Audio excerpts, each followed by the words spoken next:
Welcome to Nasdaq Trade Talks. I'm Jill Malandrino, Global Markets Reporter at Nasdaq, with daily insight on the Nasdaq-100 Index, or the NDX, which is made up of 100 of the largest domestic and international non-financial innovative companies listed right here on the Nasdaq stock market.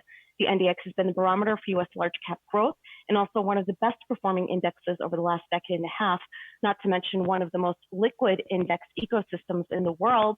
Joining me today, we have Ryan McCormack. He's a QQQ equity ETF strategist over Invesco, who will be joining us weekly on Wednesdays for the daily NDX. Ryan, it's great to have you with us as always. Certainly unprecedented markets that we're working through right now. Absolutely, Jill. Thanks for having me. It's been unbelievable.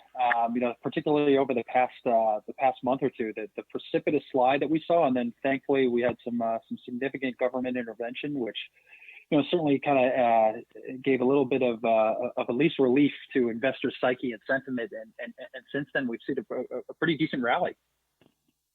Yeah, we certainly have. And throughout the rally, what we saw in 2019 and through January and February of 2020, the Nasdaq-100 is leading the way in terms of outperformance. And we can see that on our first chart here.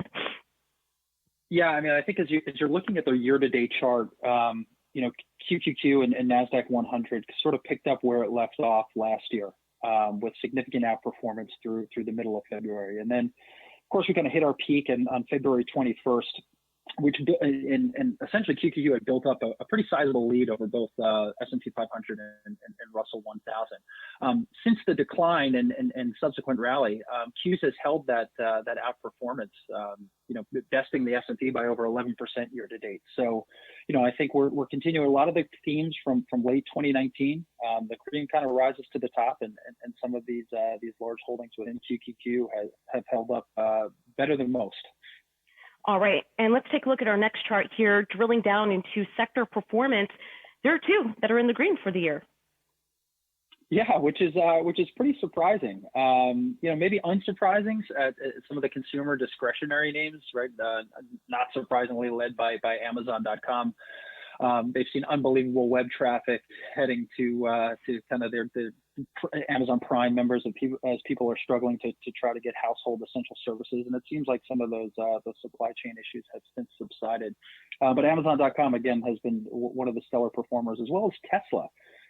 Tesla is a unique holding in that it's held in QQQ, but not in SPY. And Tesla, same thing, has picked up its momentum from last year, better than expected Q1 deliveries. And we've seen a bunch of analyst upgrades and price target revisions. So Tesla again, a really strong performer. The other sector which I find interesting, is healthcare, because when you look at it relative to the S&P 500, that sector within the S&P is down for the year. And I think that goes to Q's story of innovation. When you look at healthcare and the exposure specifically within Q's, it's geared much more towards biotech, right? So we have a larger weighting to names like Gilead, like Regeneron, right? Names that are in the discussion for potential COVID-19 treatments.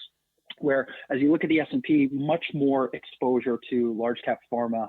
Medical devices, which have not fared nearly as well in this unprecedented market.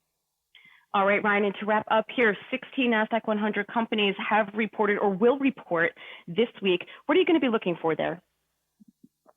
Yeah, I mean, I think obviously we're going to see a lot more on the transcripts as it relates specifically to coronavirus, right? So I'm sure we'll be looking at keyword searches on that and exactly how it's disrupted their business. Beyond that, I want to see any sort of supply chain issues that may creep up.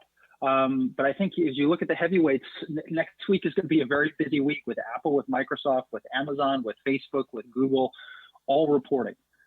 So we've seen some green shoots there, right? I mean, Amazon, as previously mentioned, has seen unprecedented orders in this quarter.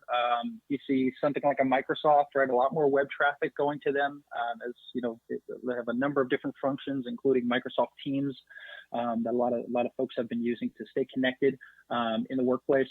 And Apple reopening their 42 mainland China stores some weeks ago. Obviously still closed here but it will be interesting to see what sort of effect that's had on their demand as they've cautioned on some of their sales figures. But next week, like I said, going to be a very busy week with the 5 heavyweights of the QQQ all reporting. All right, Ryan, great to have you with us as always. Thanks so much for joining. Thanks, Jill. All right, and thanks for joining me on Trade Talks. I'm Jill Malandrino, Global Markets Reporter at Nasdaq.